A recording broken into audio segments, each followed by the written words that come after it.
आज हम एक ऐसी किताब को एक्सप्लोर करने जा रहे हैं जो सिर्फ पैसा कमाने के रूल्स नहीं बताती, बल्कि पैसा को देखने का नजरिया ही बदल देती है। Rich dad poor dad. Robert Kiyosaki अपनी कहानी एक सिंपल लेकिन पावरफुल कॉन्ट्रास्ट से शुरू करते हैं। उनकी जिंदगी में दो फादर फिगर्स थे।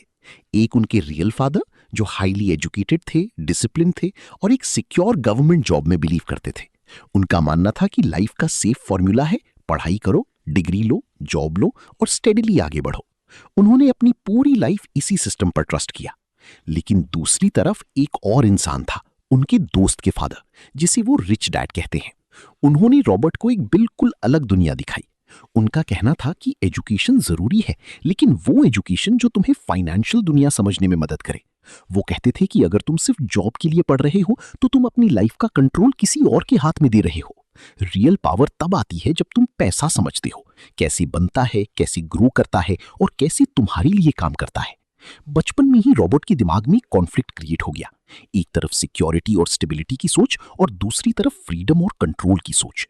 दोनों ही लोग अपने तरीके से सही लगते थे, लेकिन उनकी लाइफ के रिजल्ट्स अलग थे।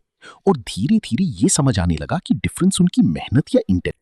इस सवाल का जवाब धीरे धीरे सामने आता है जब हम इंसान के इमोशनल बिहेवियर को समझने लगते हैं। ज्यादातर लोग पैसे के डिसीजंस लॉजिक से नहीं बल्कि इमोशन से लेते हैं। जब पैसे की कमी होती है तो फियर उन्हें पुश करता है। सर्वाइवल का फियर, इनसिक्योरिटी का फियर। इसी फियर से बचने के लिए लोग जॉब चूज करते हैं। जॉब मिलते ही एक टेम्पररी रिलीफ मिलता है, लेकिन ये रिलीफ परमानेंट नहीं होता। कुछ टाइम बाद एक नया इमोशन एंटर होता है, grid.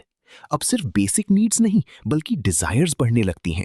Better house, better car, better lifestyle. Salary आती है लेकिन उसके साथ एक्सपेंसेस भी बढ़ जाते हैं। और फिर एक साइकिल स्टार्ट होता है, अर्न करो, स्पेंड करो, फिर और अर्न करो। ये साइकिल इतना नॉर्मल लगने लगता है कि लोग इसे ही लाइफ समझ लेते हैं।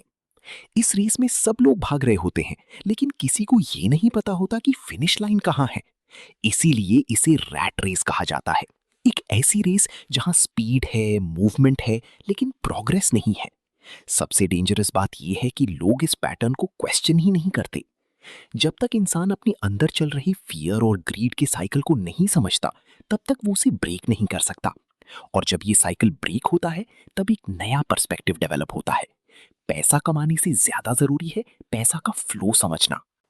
यहीं से फाइनेंशियल अंडरस्टैंडिंग का सबसे फंडामेंटल कॉन्सेप्ट सामने आता है, एसेट्स और लायबिलिटीज का डिफरेंस। सरफेस लेवल पर यह बहुत सिंपल लगता है, लेकिन इसकी डेप्थ ही लोगों की फाइनेंशियल लाइफ डिसाइड करती है। एसेट वो होता है जो आपके लिए पैसा जनरेट करे, और लायबिलिटी वो होता है जो आपसे पैसा ले। लेकिन रियल लाइफ में कंफ्यूजन यही होता है। लोग अक्सर उन चीजों को एसेट समझ लेते हैं जो एक्चुअली लायबिलिटी होती हैं।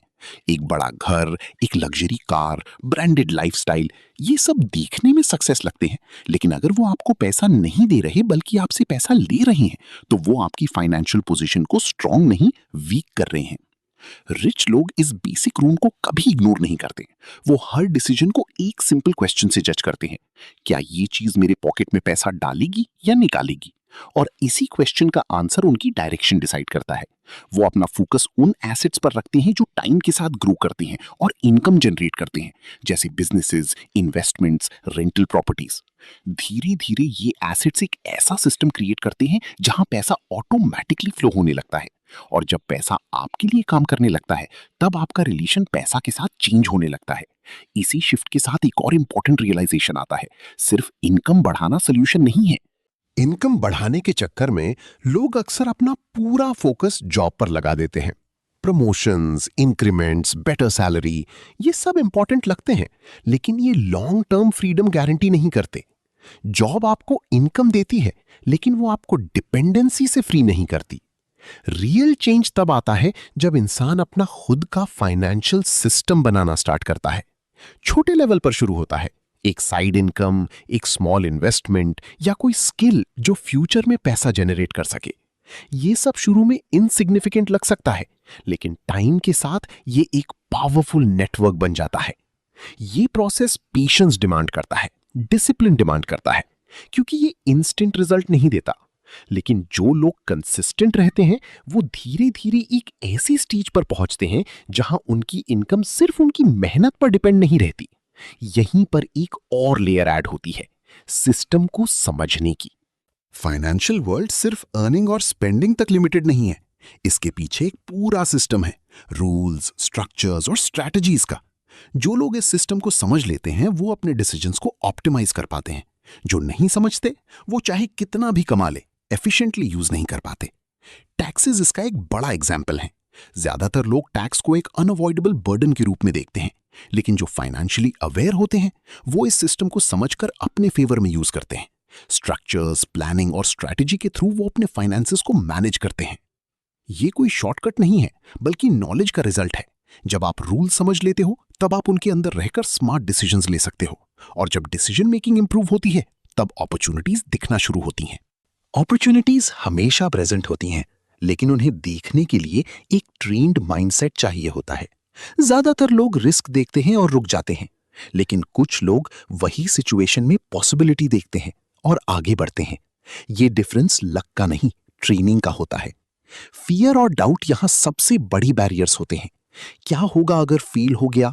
ये एक सवाल ही काफी होता है किसी को रोकने के लिए। लेकिन जो लोग आगे बढ़ते हैं वो इस सवाल को इग्नोर नहीं करते, बल्कि उसके साथ एक्शन लेते हैं। फेलियर उनके लिए एंड नहीं होता, बल्कि फीडबैक होता है। हर गलती एक लेसन बन जाती है और धीरे धीरे कॉन्फिडेंस बिल्ड होता है। जब कॉन्फिडेंस आता है तो अपॉर्चुनिटीज और क्लियर दिखने लगती हैं, और जब अपॉर्चुनिटीज पर एक्शन लिया जाता है तब ग्रोथ एक्सेलरेट होती है। इसी ग्रोथ को सस्टेन करने के लिए एक और चीज जरूरी है, कंटिन्यूअस लर्निंग। लर्निंग कभी रुकनी नहीं चाहिए। ज्यादातर लोग एक स्किल सीखकर उसी पर डिपेंड हो जाते हैं, लेकिन रियल वर्ल्ड में सक्सेस उन लोगों को मिलता है जो मल्टीपल स्किल्स को कंबाइन कर पाते हैं। Communication, sales, leadership, financial understanding, ये सब एक साथ मिलकर एक पावरफुल एडवांटेज क्रिएट करते हैं। जब इंसान हर एक्सपीरियंस को एक लर्निंग अपॉर्चुनिटी के रूप में देखना स्टार्ट करता है तब उसका ग्रोथ रेट मल्टीप्लाई हो जाता है। जॉब सिर्फ इनकम का सोर्स नहीं रहती, बल्कि एक ट्रेनिंग ग्राउंड बन जाती है। हर सिचुएशन एक लेसन बन जाती है, और धीरे धीरे एक ऐसा स्टेज आता है जहां इंसान सिर्फ काम नहीं करता, बल्कि कॉन्शियसली अपनी लाइफ डिजाइन करता है। और यहीं पर सब लेसन्स एक साथ कनेक्ट हो जाते हैं। एंड में सब कुछ एक सिंपल ट्रूथ पर आकर रुकता है। डिफरेंस पैसा का नहीं, थिंकिंग का होता है। एक माइंडसेट सिक्योरिटी में कंफर्ट ढूंढता है, दूसरा अनसर्टेनिटी में अपॉर्चुनिटी। एक पैसे के पीछे भागता है, दूसरा पैसे को अपने लिए काम करना सिखा देता है। अगर इंसान अपनी थिंकिंग को चेंज कर सके, अपनी फाइनेंशियल अंडरस्टैंडिंग को इंप्रूव कर सके और अपने लिए एक ऐसा सिस्टम बना सके जहां पैसा उसके लिए काम करे, तो धीरे धीरे वो अपनी लाइफ की डायरेक्शन बदल सकता है। और शायद यही सबसे पावरफुल लेसन है। पैसा एक टूल है, लेकिन उस टूल को कैसे यूज करना है, यही असली गेम है।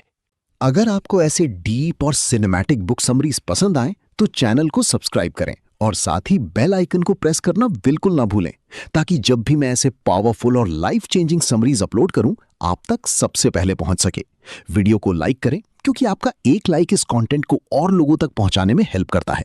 और कमेंट सेक्शन में जरूर बताएं अगली कौन सी किताब आप सुनना चाहते हैं। शायद आपकी सजेशन ही नेक्स्ट वीडियो बन जाए।